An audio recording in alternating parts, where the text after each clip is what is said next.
Para milenial saat ini sudah banyak yang melek tentang investasi. Kemajuan dan perkembangan teknologi membuat semua orang lebih mudah untuk mempelajari dan memulai investasi. Salah satu instrumen investasi yang populer adalah saham. Ada beberapa istilah yang perlu sobat ketahui saat baru mulai investasi saham.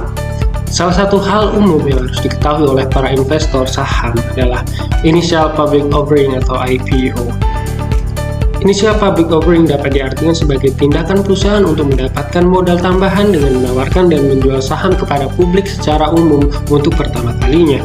Sebelum melakukan IPO, struktur permodalan sebuah perusahaan biasanya hanya dimiliki oleh segelintir pihak seperti pendiri perusahaan, rekan-rekan, atau keluarga sang pendiri maupun perusahaan investasi tertentu. Setelah melakukan IPO dengan merilis sahamnya di pasar modal, struktur permodalan perusahaan menjadi bervariasi dengan tambahan kepemilikan publik di dalamnya. Namun, tidak semua saham perusahaan dijual ketika IPO. Masih ada beberapa persen saham yang dimiliki oleh pendiri perusahaan tersebut. Initial public offering dilakukan oleh perusahaan untuk mencapai tujuan tertentu, di antaranya tambahan modal. Selain modal yang dimiliki oleh sang pendiri perusahaan dan kolega, sebuah perusahaan yang belum listing di Bursa Efek Indonesia biasanya mendapatkan pinjaman dari bank. Akan tetapi perusahaan tidak bisa terus-menerus meminjam kepada bank karena berbagai alasan tertentu. Menjual saham ke publik dengan melakukan IPO adalah salah satu opsi pendanaan yang dapat dilakukan oleh perusahaan. Dibandingkan dengan mengajukan pinjaman ke bank, menjual saham ke publik terbilang lebih menguntungkan bagi perusahaan, sebab perusahaan tidak perlu membayar dividen secara berkala, sebagaimana perusahaan membayar bunga kepada bank. Popularitas. Dengan listing di Bursa Efek Indonesia, maka keberadaan perusahaan jadi lebih mudah dikenal oleh masyarakat umum. Selain itu, perusahaan yang sudah IPO cenderung memiliki citra yang lebih baik di mata masyarakat dibanding dengan perusahaan yang belum IPO. Kemampuan bertahan. Perusahaan yang telah IPO memungkinkan pendirinya untuk keluar dari perusahaan dengan menjual semua sahamnya atau divestasi. Hal ini seringkali terjadi karena pendiri perusahaan tersebut membutuhkan modal untuk mengelola usaha yang lain. Selain daripada itu, IPO juga mengurangi resiko perusahaan kolaps karena masalah keluarga. Masalah internal ini terjadi pada perusahaan yang dibangun secara bersama-sama oleh sebuah keluarga. Biasanya perpecahan ini terjadi pada generasi kedua atau ketiga.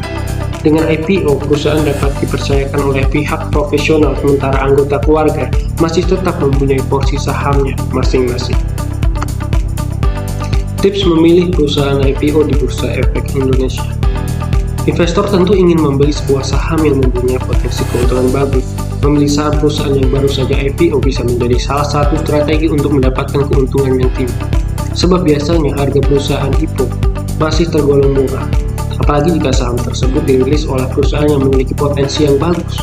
Akan tetapi, memilih saham perusahaan yang baru saja IPO juga tidak boleh sembarangan.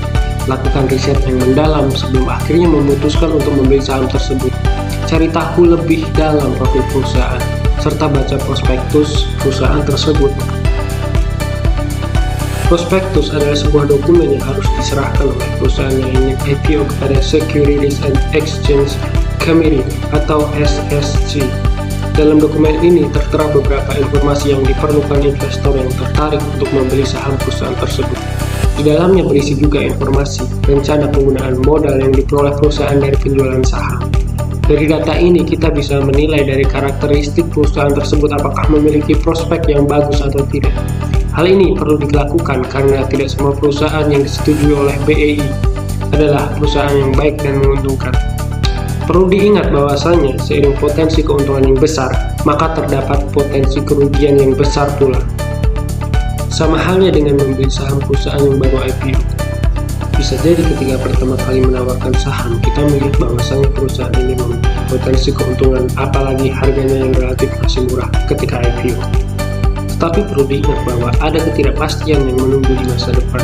Oleh sebab itu, sangat perlu untuk kita mempelajari lebih dalam mengenai seluk-beluk saham, mulai dari analisis fundamental, teknikal, membaca laporan keuangan hingga membandingkan harga serta mengikuti isu-isu mengenai perusahaan yang ingin dibeli. Demikian pembahasan kali ini, semoga bermanfaat ya. Jika teman-teman sudah mulai berinvestasi saham, bisa sharing pengalamannya di kolom komentar. See you in the next video. Don't forget to like and subscribe. Bye-bye.